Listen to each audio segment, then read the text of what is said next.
C'est l'histoire d'un sacré coup de bluff qui va permettre de mettre un terme à la Seconde Guerre mondiale et de sauver des millions de vies, rien que ça.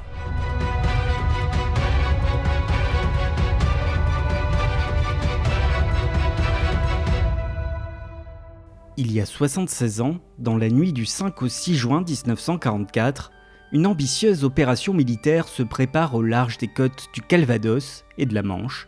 On l'appelle l'opération Neptune.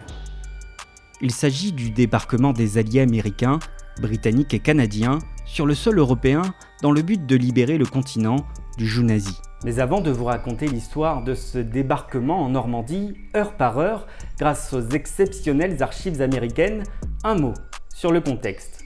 À ce moment de la Seconde Guerre mondiale, l'armée d'Hitler a alors envahi la quasi-totalité de l'Europe. À l'Est, l'Union soviétique de Staline résiste et tente de repousser les Allemands sur un vaste front qui s'étale des Balkans en passant par la Hongrie, Tchécoslovaquie, jusqu'en Pologne. Les soviétiques réclament l'ouverture d'un second front à l'ouest afin de prendre en étau l'armée allemande. Les Américains et les Britanniques accèdent à cette demande en novembre 1943. Les préparatifs, et quels préparatifs peuvent alors commencer? Ils dureront 7 mois. En réalité, ce débarquement en Normandie, qui se prépare alors depuis Londres ou Washington, n'est pas le premier lancé par les Alliés. Dès 1942, le sud de l'Europe et l'Afrique du Nord font l'objet de débarquements réussis. En revanche, plus au nord, chez nous à Dieppe, le débarquement du 19 août 1942 est un cuisant échec. Plus de 2000 soldats, notamment des Canadiens, y vont y perdre la vie. Les Alliés doivent faire face à une gigantesque barrière de défense allemande réputée imprenable, le fameux mur de l'Atlantique. C'est-à-dire un ensemble de fortifications maritimes qui s'étalent des côtes du sud-ouest de la France jusqu'au nord de la Norvège. On y retrouve des blocos, certains sont encore présents sur nos côtes, mais aussi des moyens de défense anti-aériens, des canons, des mitrailleurs. C'est dire si la perspective d'un débarquement inquiète alors les Allemands. Outre les préparatifs en termes de ressources humaines et matérielles, ce qui est fascinant dans ce débarquement, c'est la stratégie. Cette opération d'ampleur colossale, qui engage 150 000 hommes de 4 nationalités différentes, des milliers d'avions et des navires, n'est finalement qu'un coup de poker menteur. Pour que cette opération réussisse, il va falloir berner l'armée allemande non pas une fois, mais 2 fois de suite. D'abord, il va falloir faire croire aux Allemands que le débarquement aura lieu dans le Pas-de-Calais. Et ce n'est pas une mince affaire. C'est la raison pour laquelle l'opération Fortitude est lancée dès janvier 1944. On est là dans une véritable campagne de désinformation à destination des Allemands.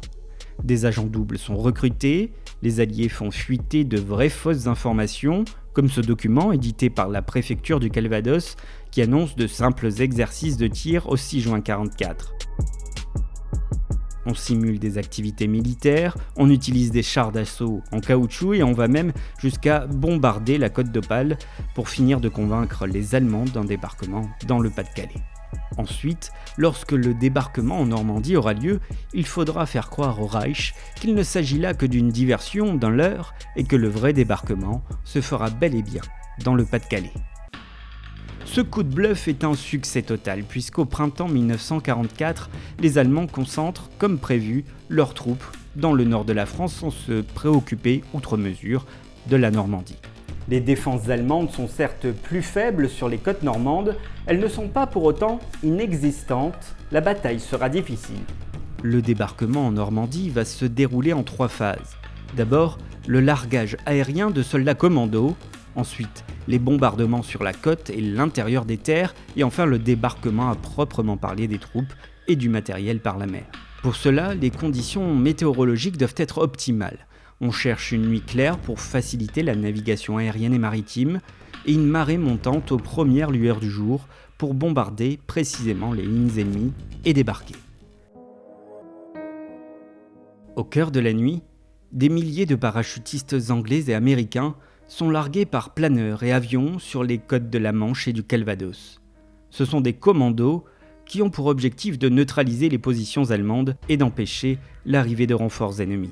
Malheureusement, beaucoup de parachutistes vont atterrir dans les marécages situés au-delà des plages et vont s'y noyer. Ils portent tout de même 70 kg de matériel sur le dos en plus de leur propre poids. D'autres connaissent un sort plus heureux, l'un d'entre eux restera célèbre à tout jamais pour son incroyable destin. Il s'agit de l'Américain John Steele.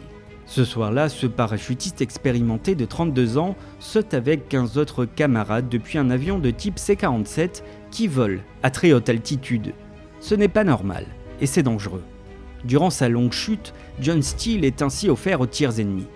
Il est touché au pied par un projectile, peut-être une balle ou un morceau d'obus. Résultat, il perd le contrôle de son atterrissage et finit sur le clocher de l'église de la bien nommée ville de Sainte-Mère-Église. Il est détaché par un soldat allemand quelques heures plus tard et fait prisonnier.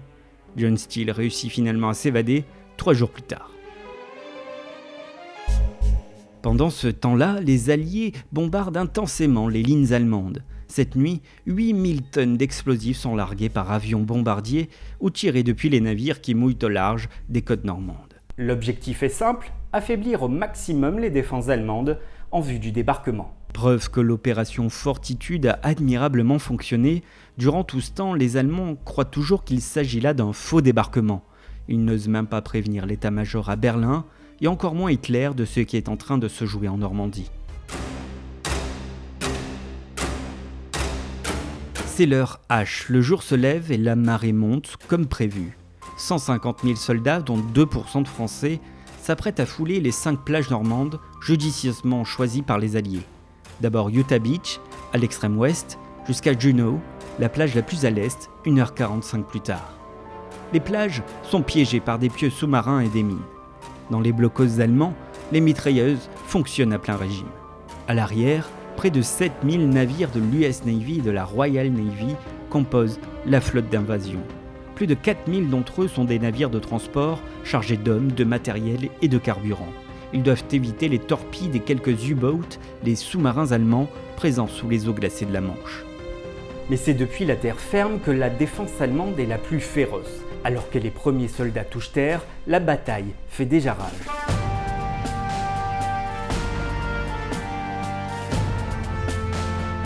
À Utah Beach, dans la Manche, les navires alliés font face aux grenadiers allemands et la bataille tourne rapidement en faveur des Américains qui ne déplorent que 200 hommes tués ou blessés.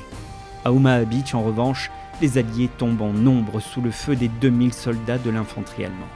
Ici, les conditions météo sont particulièrement défavorables.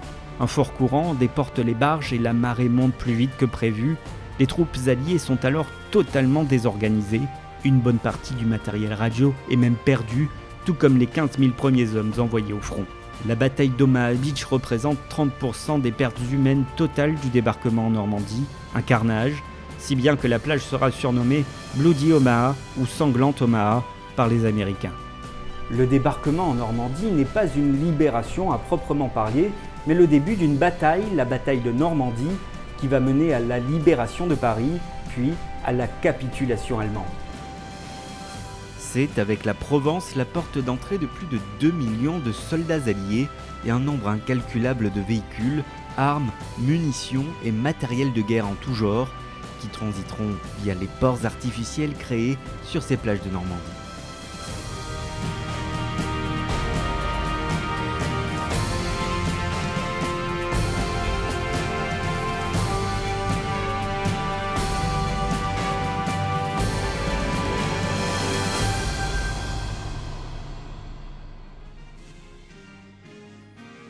Les cimetières, les musées et les plages du débarquement sont parmi les lieux les plus visités de France et marquent à tout jamais sur le plan mémoriel mais aussi économique grâce au tourisme notre territoire.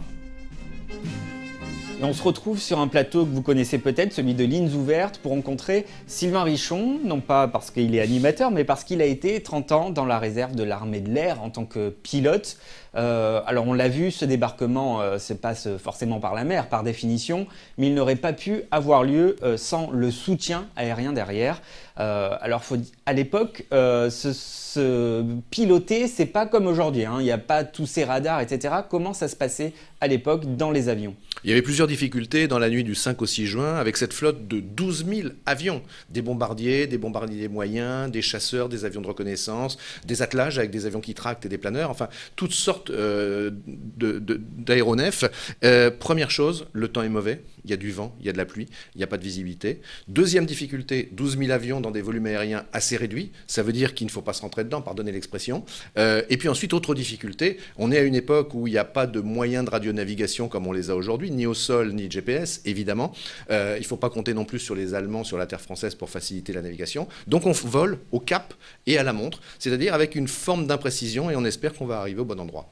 On imagine assez bien qu'une telle expérience doit marquer à vie les soldats. D'ailleurs, je crois que vous avez eu l'honneur d'emmener quelques années plus tard 3 vétérans américains sur ces plages du débarquement. Est-ce que vous pouvez nous raconter un petit peu cette anecdote ? C'était en 1994 et on avait demandé à des pilotes civils, alors là on ne parle plus de l'armée de l'air, on parle des aéroclubs dans lesquels je pilote aussi, on nous avait demandé d'emmener avec un petit avion des vétérans, c'est-à-dire des pilotes de la Royal Air Force qui étaient arrivés aux commandes de leur avion dans la nuit de ce 6 juin 1944. Et j'ai eu à mon bord 4 vieux monsieur, des anciens pilotes de la Royal Air Force, et on est parti de Deauville, l'aérodrome de Deauville, et on a remonté les plages à partir de Ouistreham jusqu'à la pointe du Hoc, en passant par Utah, Omaha, Juneau. Et plus on arrivait vers la pointe du Hoc, et plus le silence se faisait dans l'avion. À tel point qu'à un moment donné, je regarde à ma droite, je regarde les 2 passagers derrière, les 3 anciens pilotes, les 3 vieux monsieur, étaient entièrement en larmes. Et je dois vous dire juste une chose, ça m'a tellement ému que moi aussi, je me suis mis à pleurer dans l'avion. J'ai été gagné par l'émotion de ces messieurs qui revivaient pour la première fois l'arrivée au-dessus de ces plages et qui revoyaient dans leur tête tous leurs souvenirs.